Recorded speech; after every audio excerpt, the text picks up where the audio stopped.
Lorsqu'un tsunami commence à se former, ces vagues ne font généralement que 30 cm de haut. Voilà à quoi ressemble une petite vague. Elle arrive à la taille d'une personne moyenne. Les surfeurs appellent ces vagues plutôt grosses des double overheads. Le plus grand tremblement de terre jamais enregistré s'est produit près de la côte sud du Chili. Il a provoqué un tsunami qui a atteint Hawaï, le Japon et les Philippines. La plus grande vague de ce tsunami était aussi haute qu'un immeuble de 5 étages. La plus grande vague jamais surfée faisait la moitié de la hauteur de l'Arc de Triomphe à Paris. Gareth McNamara a établi ce record en 2011 à Nazaré au Portugal. En 1995, des scientifiques ont prouvé l'existence des vagues scélérates, des houles soudaines et inattendues. Ce jour-là, ils ont vu une vague de 25 mètres. Elle était plus haute que le plus grand avion de ligne au monde, l'Airbus A380. Le colosse était entouré de vagues plus petites, mesurant 6 mètres de haut. Les vagues du tsunami Tohoku en 2011 furent provoquées par le plus puissant tremblement de terre de l'histoire du Japon. La vague la plus haute faisait presque la moitié de la hauteur du pont de Brooklyn.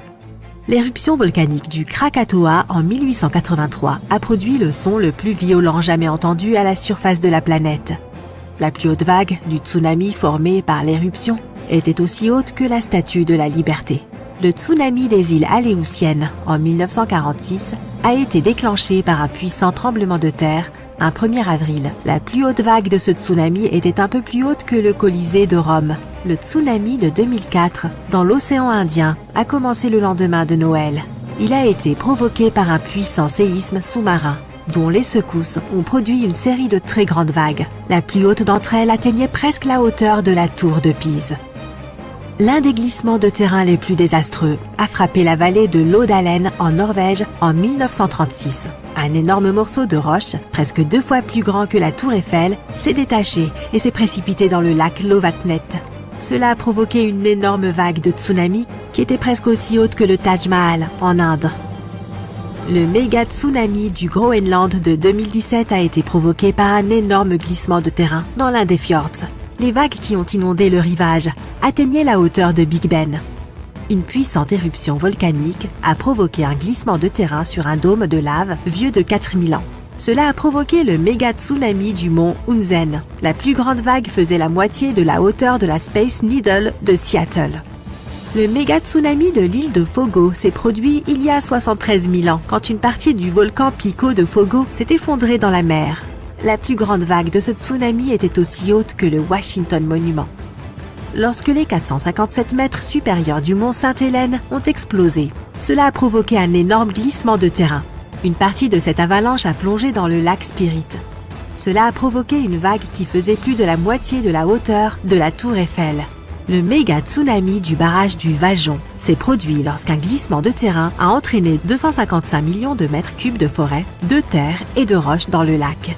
Une vague colossale a dépassé le bord du barrage, emportant tout sur son passage. Sa hauteur était supérieure à celle du Golden Gate de San Francisco. Un glissement de terrain dans la baie Litua en Alaska a provoqué une méga vague, l'une des plus grandes jamais enregistrées. Le méga tsunami a déferlé sur le promontoire emportant les arbres, les plantes et la terre jusqu'à la roche-mère. La vague a atteint plus de la moitié de la hauteur du Burj Khalifa, la plus haute construction du monde. Un tiers du volcan Molokai Est à Hawaï s'est effondré et est tombé dans l'océan Pacifique. Cela a déclenché un tsunami de la taille du 2e plus grand bâtiment au monde, la tour Shanghai. Un tsunami peut se propager dans les eaux profondes à une vitesse de 800 km à l'heure, sans être remarqué, et traverser un océan en moins d'une journée. Lorsqu'il s'approche de la Terre, le tsunami ralentit à environ 32 km par heure et commence à gagner en hauteur. La plupart de ces vagues font moins de 3 mètres de haut lorsqu'elles touchent la terre, mais elles peuvent parfois dépasser les 30 mètres, soit près de 2 fois la hauteur du panneau Hollywood. Lorsqu'un tsunami touche le rivage, les zones situées à moins de 7 mètres au-dessus du niveau de la mer et à moins de 1,6 km de la mer sont les plus menacées. Mais il arrive que les eaux parcourent 16 km à l'intérieur des terres. Si vous vous trouvez sur la côte et que vous ressentez un fort tremblement de terre, surtout s'il dure plus de 20 secondes, c'est le signe qu'un tsunami se prépare. Surveillez les changements soudains du niveau de la mer. Si l'eau se retire soudainement beaucoup plus loin que d'habitude, exposant des zones normalement submergées, c'est le signe qu'un tsunami est sur le point de frapper. Et si vous entendez un grondement venant de l'océan, comme un train de marchandises ou un moteur à réaction, c'est là encore un mauvais signe. Soyez attentifs aux comportements inhabituels des animaux. On sait qu'ils sentent le danger avant les humains. Si vous voyez des oiseaux ou des animaux marins se comporter de manière étrange, tenez-vous sur vos gardes. Si vous recevez une alerte officielle de la part des autorités, que ce soit par le biais de sirènes, de la radio, de la télévision ou de votre téléphone, agissez immédiatement.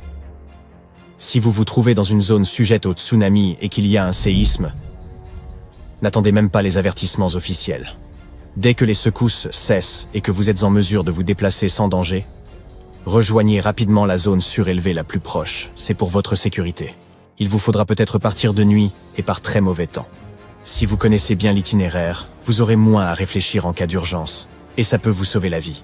Parlez des tsunamis avec les membres de votre famille. Chacun doit savoir ce qu'il faut faire pour éviter la panique et gagner un temps précieux. N'entreposez pas vos documents importants et vos objets de valeur dans des zones de faible altitude. Les eaux de crue peuvent monter très haut lors d'un tsunami. Placez donc vos documents dans des conteneurs étanches et sur un terrain élevé. Après un séisme, les ponts et les routes sont souvent endommagés ou bloqués. Ne vous laissez pas piéger dans une voiture dans un endroit dangereux. Il vaut mieux marcher ou courir pour se mettre à l'abri. Ne descendez jamais sur le rivage pour attendre un tsunami. Si vous voyez la vague, c'est que vous êtes trop près et qu'elle vous rattrapera. Dans la plupart des zones à risque, il y a des itinéraires d'évacuation. Recherchez les panneaux blancs et bleus portant la mention « Itinéraire d'évacuation tsunami ». Ils vous guideront vers l'intérieur des terres, loin des zones de danger. Dans les situations d'urgence où l'évacuation n'est pas possible, cherchez à vous réfugier au moins au 3e étage d'un bâtiment solide. Mieux encore, essayez d'atteindre le toit de la structure la plus haute et la plus robuste à proximité. Ça vous évitera d'être exposé. Un tsunami n'est pas une vague unique, mais une série de vagues qui peuvent déferler pendant des heures. Et la première vague n'est pas toujours la plus violente. Restez donc sur les hauteurs, loin de la côte, jusqu'à ce que les autorités vous préviennent que le danger est écarté. Il est très peu probable que vous surviviez à un tsunami dans un sous-sol. Lors de son passage, tout ce qui se trouve sur son chemin sera temporairement submergé jusqu'à ce que l'eau se retire vers la mer. Si vous vous trouvez dans un sous-sol pendant un tsunami, vous risquez d'être écrasé par l'effondrement des bâtiments ou par un tourbillon de débris. À moins que le sous-sol ne soit exceptionnellement solide, étanche et doté d'une ventilation suffisante, il ne s'agit pas d'un abri sûr. Si vous êtes en mer au moment d'une alerte au tsunami, restez sur place et évitez de rentrer au port immédiatement. Les tsunamis sont sournois. Ils provoquent des variations rapides du niveau de l'eau et des courants dangereux à l'intérieur des ports, ce qui les rend peu sûrs. Dans les grands ports, les autorités prennent les choses en main en cas d'alerte au tsunami et dirigent les navires pour assurer leur sécurité. Il est important de rester en contact avec les autorités et de suivre toutes les instructions qu'elles donnent concernant votre bateau. Dans les petits ports qui ne disposent pas d'un tel encadrement, il est préférable de vous diriger prudemment vers des eaux plus profondes. Si vous avez un petit bateau, le mieux est de l'amarrer à un quai et de partir à pied vers un terrain élevé. Si un tsunami vous fait tomber à l'eau, trouvez quelque chose de solide comme un arbre, une porte ou un canot de sauvetage.